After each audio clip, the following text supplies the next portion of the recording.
যে উনি একদম প্রত্যন্ত অঞ্চলে যদি এভাবে কাজ করতে চান, করতে পারেন, আপনারা দেখতেই পাচ্ছেন এখানে আমার পড়ে থাকি, কিন্তু অথচ আমার 1 বছরের সুদ দিতে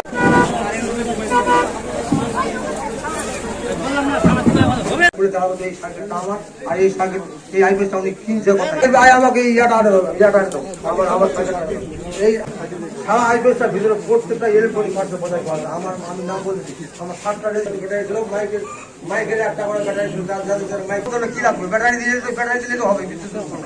এই যে ব্যাটারি কিভাবে উৎপন্ন করা যাবে, এই বিদ্যুৎ উৎপন্ন কিভাবে করা যাবে এটা নিয়ে আমি চাচ্ছি যে আমি সরকার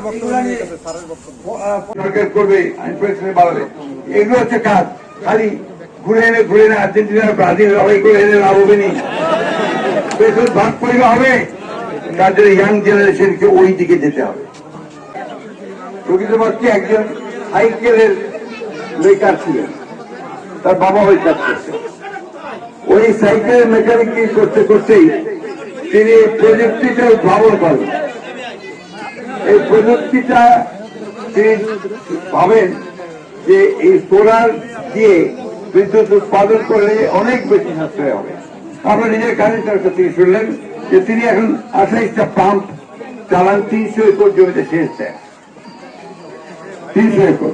উনার মুরগি খামারে 4300 মুরগি আছে, সব দিন দেয়। এরপরে আপনারা শুনেছেন যে এখানে 4টা রাইস কুকার আছে, 4টা মিউজিক কি বলছেন চূড়া আছে, অর্থাৎ যখন চূড়া চলে তখন গান বাজে। এসি আছে, একটা ওয়েল্ডিং মেশিন আছে, ড্রিল মেশিন আছে, ফ্রিজ আছে। অর্থাৎ এখানকার যাবতীয় বিদ্যুতের যে চাহিদা এটা উনি ওনার নিজের সোলার প্রজেক্ট দিয়েই ওনাকে সম্পন্ন করেন। আমি আশা করব আমাদের সাংবাদিক ভাইরা এটাকে অত্যন্ত বড় করে জাতির সামনে তুলে ধরবেন, এবং যাতে করে আমরা যারা সরকারি আছি আমরা সুযোগ পাই তার এই প্রজেক্টকে ছড়িয়ে দেওয়ার জন্য। একই সঙ্গে এই ধরনের ব্যক্তি যারা নিবৃত্তে নীরবে কাজ করে যায়, কোন রাজনীতির সঙ্গে জড়িত না, উনি সম্পূর্ণভাবে নিজের চেষ্টায় কিভাবে এই উন্নতি করা যায়, দেশের উন্নতি করা যায় সেই চেষ্টাটা করেছেন, উনি চেষ্টা করেছেন। আমি এই জন্য আমাদের শিক্ষিত ছেলেদেরকে বারবার করে বলি যে নিজেরা কিছু করার চেষ্টা। আমরা সকলের পক্ষ থেকে তার এই প্রজেক্টটিকে আরো বড় করা, জনগণের কাছে পৌঁছে দেওয়া এবং আরো সাশ্রয়ী করার জন্য চেষ্টা করবো।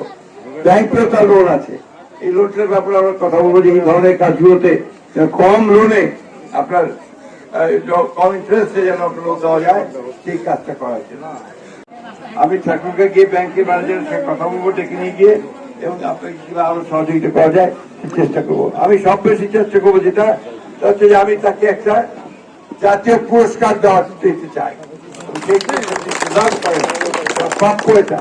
সুতরাং আমরা দরকারি রাজনীতি নিয়ে কাদা ছড়াছড়ি করি, আমরা বিভিন্ন বিষয় নিয়ে আপনি গন্ডগোল করি, তখন তিনি নীরবে উনি কাজ করে চলেছেন এবং একটা অভূতপূর্ব সাফল্য তিনি অর্জন করেছেন। আমরা সকলে তার জন্য গর্ববোধ করছি। আজকে সকলের সামনে আমি কথা দিচ্ছি, আমি সর্বতভাবে তাকে সহযোগিতা করবো যাতে তিনি আরো সফলতা অর্জন করতে পারেন। আপনাদের সকলকে ধন্যবাদ।